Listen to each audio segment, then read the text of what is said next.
À l'ère du chaos, le réservoir des hybrides n'est pas près de se tarir. Dans certains contextes, il est même probablement inépuisable. Il suffit de songer aux banlieues anomiques du monde occidental pour s'en convaincre.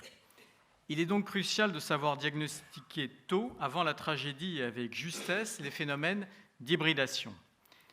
À ce titre, face à des acteurs violents hybrides, il importe de savoir agir sur leur activité prédatrice. Si celle-ci représente un atout en termes d'enrichissement et d'apprentissage de la violence, elle constitue aussi une faiblesse majeure. Faute de pouvoir toujours les appréhender au sens pratique et intellectuel à travers leur dimension politique, il convient de les atteindre à travers leurs activités prédatrices. Comment contraindre un adversaire qui agit de façon masquée, souvent imprévisible, jouant à la fois sur le flou et le fait accompli, qui évite de franchir un seuil à partir duquel il serait certain de déclencher une réaction puissante? Comment s'opposer à un adversaire qui donne une place croissante au champ des perceptions et de l'information, sans pour autant négliger ou refuser la confrontation armée? Plutôt que de rentrer dans le détail, je resterai dans les principes généraux et limiterai mon propos aux grands défis qu'il s'agit de relever. Et ces défis sont pour nous de 3 ordres.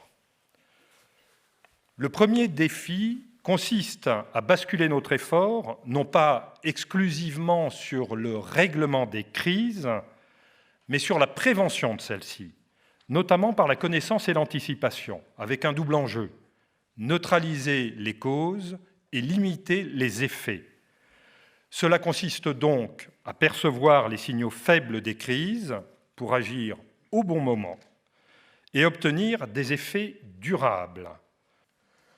Le deuxième défi consiste à promouvoir une vision commune de l'environnement stratégique dans un dialogue constructif avec nos partenaires et nos alliés au sein des alliances, car l'ennemi hybride n'hésite pas à exploiter les failles des organisations internationales et des processus décisionnels qui y sont mis en œuvre. Enfin, le dernier défi porte davantage sur les aptitudes et les capacités. Il consiste, d'une part, à garantir une forme de supériorité, voire de suprématie technologique, dans tous les milieux, air, mer, terre, espace et cyber notamment, car tous ces milieux sont désormais des milieux de confrontation directe et indirecte.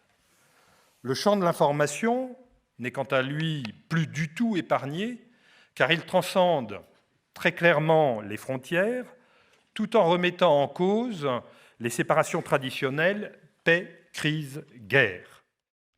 Au-delà des défis organisationnels posés, au-delà du besoin manifeste d'une stratégie des moyens renouvelée, cette situation inédite, tant par sa nature, son ampleur que sa portée, nous invite à un profond aggiornamento conceptuel, à une exigence de décloisonnement intellectuel.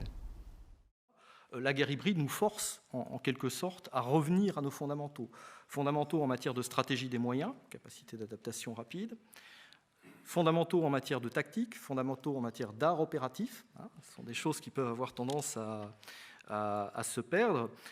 Et in fine, un retour également à la stratégie intégrale. On a cité le général Beaufre tout à l'heure. Le général Poirier avait une vision dans les années 70 de la stratégie intégrale, couplant l'ensemble des actions de puissance d'un État, donc aussi bien militaire que non militaire, économique, diplomatique, etc.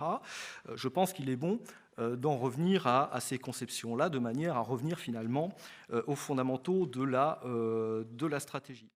En fait, si le recours à la force s'avère parfois nécessaire, il est rarement en soi suffisant. Il faut même accepter que la force soit parfois reléguée au second plan dans le règlement des crises de type hybride. Plus encore, la réponse à l'hybridité de la menace doit impérativement se situer dans une stratégie globale. C'est dans ce cadre seulement que la stratégie militaire que nous mettrons en œuvre aura quelque chance de succès. Et j'y reviendrai dans quelques instants. Les engagements actuels s'inscrivent déjà, les futurs s'inscriront probablement davantage encore, en rupture avec les affrontements des dernières décennies. Ça a été souligné à plusieurs reprises en ce début d'après-midi. Et la stratégie européenne de sécurité invente un concept qui est aujourd'hui repris par tout le monde et qui, à mon avis, le thème d'hybridité aujourd'hui ne fait que traduire d'une autre façon, qui est le concept de comprehensive approach, d'approche globale. Approche globale de la sécurité, c'est les Européens en 2003 qui en font le cœur de leur stratégie. Qu'est-ce que ça veut dire? Ça veut dire que les interventions militaires, c'est nécessaire mais pas suffisant. Ça veut dire qu'il y a une séquence militaire très courte, mais qu'il faut qu'une longue séquence civile après, de reconstruction, de réconciliation, de réparation après un conflit. Et ça, c'est le cœur de la stratégie de sécurité, alors qu'à l'époque, les Américains proposaient une stratégie purement militariste, purement interventionniste. Je crois que si les Européens ont un apport à faire à la réflexion stratégique, c'est de penser à l'hybridité des réponses diplomatiques. Je voulais vous dire aussi que nous avions appris quelques diverses choses aujourd'hui. D'abord que les hybridations étaient beaucoup plus multiples que ce que nous pensions. Hybridation des menaces, mais aussi hybridation des réponses. On le découvre après chaque catastrophe terroriste où les commissions d'enquête publiques, privées, secrètes ou officielles nous disent en fait on savait tout ou presque, mais surtout, nous n'avons pas compris ce que nous savions. Car nous sommes partis de « nous ne savions pas », non, on n'avait pas voulu lire leur Mein Kampf, non, on n'avait pas voulu écouter ce qu'ils disaient, non, on n'entendait pas ce que les terroristes nous hurlaient, nous youtubaient, nous chantaient, nous indiquaient. Il faut toujours tout lire, tout écouter, tout entendre, et en général, les gens qui vous parlent tentent désespérément de vous dire ce qu'ils vont faire. C'est le cas du président Poutine, c'est le cas du président Xi Jinping, c'est le cas du président Trump. Le fait que ça nous plaise ou nous déplaise, c'est un sujet parfaitement secondaire. C'est un sujet d'appréciation personnelle. Nous sommes libres de nos appréciations. Pas de ne pas écouter ce qu'ils sont en train de nous dire pour ensuite découvrir qu'ils sont en train de le faire. En conclusion, face à des menaces devenues hybrides, il nous faut donc penser, préparer, engager des réponses elles-mêmes hybrides, et ce, dans le cadre d'une stratégie intégrale, d'une approche globale. Dans le même temps, cette situation nous invite à un retour à la prise de champ, à la mise en perspective, au sens, à la culture. Conjuguer ces deux démarches, intellectuelle et organisationnelle, constitue vraisemblablement la stratégie de réponse à privilégier pour prévenir, empêcher ou gagner l'affrontement contre nos adversaires.